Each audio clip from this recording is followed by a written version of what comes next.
OK, donc pour le numéro 4, on cherche la mesure de la base du triangle. Évidemment, ici, on a l'expression algébrique de la base, mais vu qu'on cherche la mesure de la base et non l'expression algébrique, on prévoit qu'on va devoir trouver la valeur de x pour être capable de trouver la vraie mesure. On a l'air, on a une expression algébrique pour la base, on a une information sur la hauteur. Donc, ça ressemble un peu au numéro que vous avez eu dans votre examen. C'est un peu semblable. Donc, la première étape, ça va être d'aller identifier nos inconnus. Donc, c'est la base qui va être donnée en millimètres, puisque l'air est donné en millimètres carrés, et la hauteur, qui est aussi donnée en millimètres. L'expression algébrique pour la base, on nous la donne, c'est 4x. Par contre, pour la hauteur, ce qu'on nous dit, c'est que c'est dans un rapport 2 pour 1. 2 pour 1, ça ne devrait pas vous causer trop de problèmes. Un rapport 2 pour 1, ça veut dire que si la base, c'est 2, la hauteur, ça va être 1. Si la base, c'est 4, bien, la hauteur, ça va être 2. Donc, en fond, la hauteur va toujours être la moitié de la base. Un rapport 2 pour 1, la base est 2 fois plus grande que la hauteur. Ça veut dire que pour la hauteur, ici, on va tout simplement écrire 2x. La deuxième étape, on va aller écrire notre équation. Bien, l'équation ici, on connaît l'air de 289 mm². Donc, on va faire la formule de l'air, tout simplement.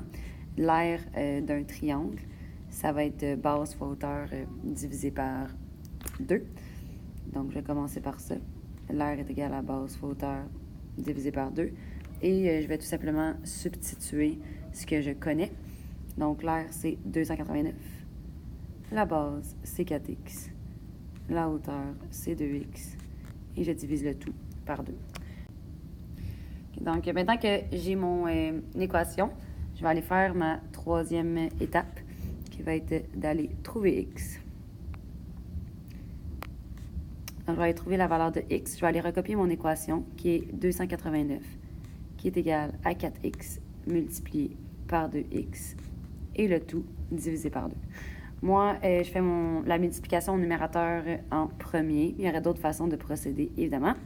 Donc, 4 fois 2, ça me donne 8. X fois x, x exposant 2. Et je divise le tout par 2. Après ça, 289, c'est égal à... Ici, je vais aller effectuer la division entre le 8 et le 2. Ça me fait 4x exposant 2. Je garde toujours l'exposant 2 pour la fin. Donc, la racine carrée, c'est ce qu'on fait à la fin. Je vais diviser par 4. Donc, 289 divisé par 4, ça me donne 72,25, qui est égal à x exposant 2.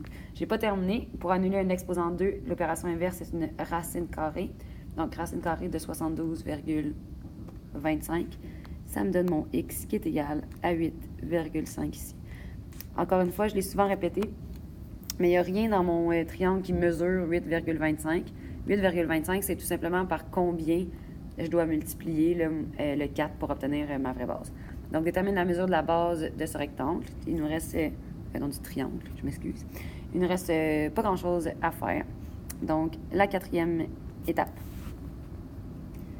c'est de trouver la base. La base de l'expression algébrique, c'était 4x. Je remplace mon x par 8,5.